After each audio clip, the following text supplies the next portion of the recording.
చెల్లిన నేను మా అమ్మమ్మతో అమ్మమ్మ ముచ్చట్లు పెట్టబోతున్నా. ఇప్పుడు స్టార్ట్ చేద్దామా?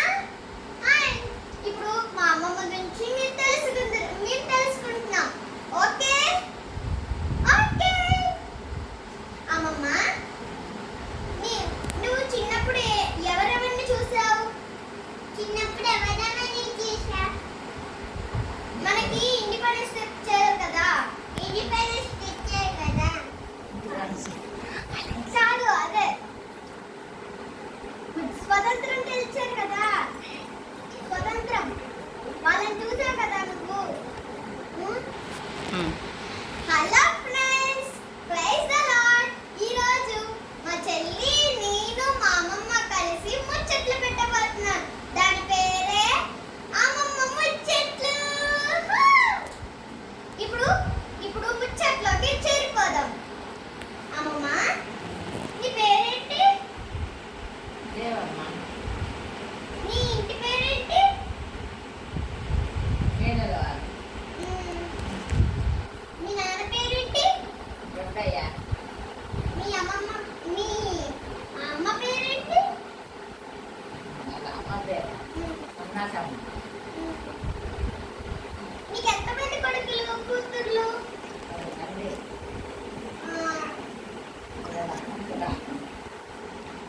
అంతమందా? సరే, ఇప్పుడు మీ ఊరి పేరేంటి? చింతారపాలెమంటే చిన్నోడి చగారు. చిన్నోడి చగారికి ఇచ్చేది చింతారపాలెం. ఇప్పుడు ఒక కథ చెప్తావా అమ్మమ్మ? ఇప్పుడు ఒక కథ చెప్తావా? చెప్పుతో నీగా కథ బాగా ఉంటుంటారు.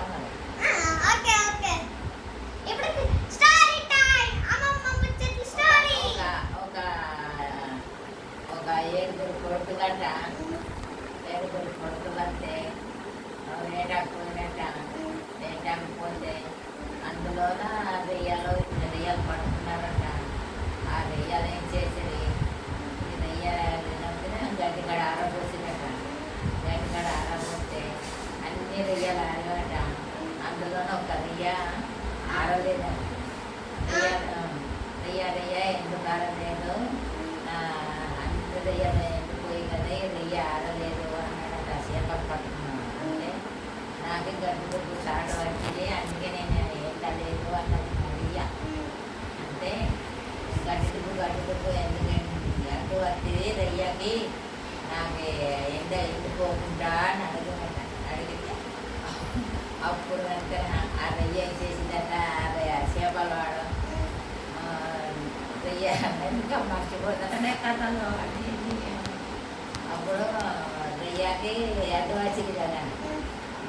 గడ్డి డుబ్బు ఎందుకు ఎండాలి అడ్డు వచ్చింది నువ్వు ఆరకుండా అని అడిగినట్ట. అడిగితే నాకు గడ్డి డుబ్బు ఎందుకంటే ఆవు పెంచుకున్నవాడు, ఆవులు పెంచుతావాడు, నాకు మేపలేదు, అందుకే నేను అడ్డం వచ్చింది అన్నాడు. అంటే అడ్డం వచ్చిందంటే ఒరే పల్లెవాడ గుడ్లకు మేపు గుడ్డపొడి గడ్డి ఎందుకు పోయాలేదురా, నా చేప ఆరలేదు అన్నాడట. గుడ్డ కట్టాడు అంటే కనీసం అది లేకపోతే నాకు కట్టుకొని కాదని అయిపోయి మర్చిపోతే కలిసి